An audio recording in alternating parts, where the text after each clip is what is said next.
আমি নিউ জার্সিতে আমি জাস্ট এই ভিডিওটা এই জন্য বানাইতেছি, এই যে এত কুয়াশা যে গাড়ি চালানো অসম্ভব হয়ে যাইতেছে এই কুয়াশার ভিতরে। রাস্তাঘাট কিছু দেখা যায় না, কিন্তু হ্যাঁ স্পিড এই যে খুবই কম, মাত্র 23 or 20 এরকম।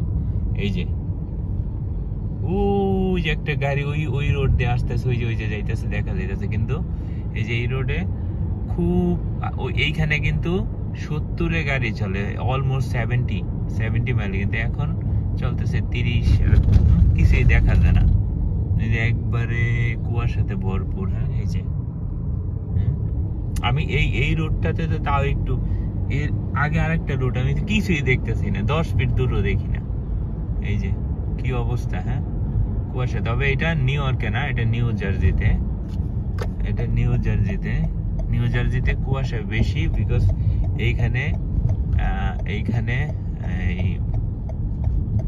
গাছপালা অনেক বেশি, এই জন্য।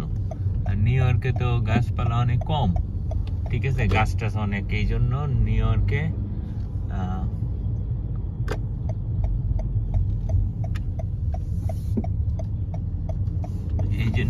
এই জন্য কুয়াশা একটু কম, আর অনেক মানুষ। এই যে এই রোডে কিছু দেখা যায়, কিছুই দেখা যায় না। ইন্টারেস্টিং না?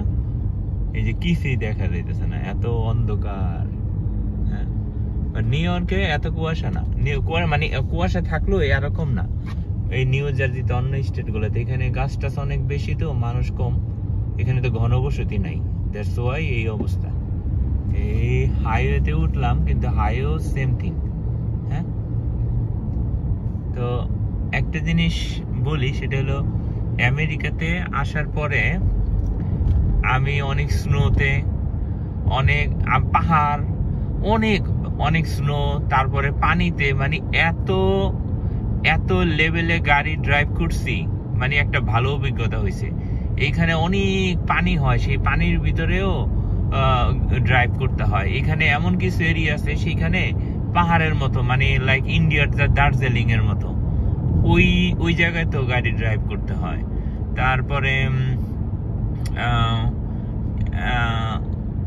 তারপরে স্নোর ভিতরে তো আর কি বললাম, মানে খুব কেয়ারফুললি, তখন অবস্থা খুব খারাপ, ওই সময়টা আসলে ড্রাইভ করতে হয়। তারপরে এই যে এরকম কুয়াশা, এই কুয়াশার ভিতরে ড্রাইভ করতে হয়। হ্যাঁ,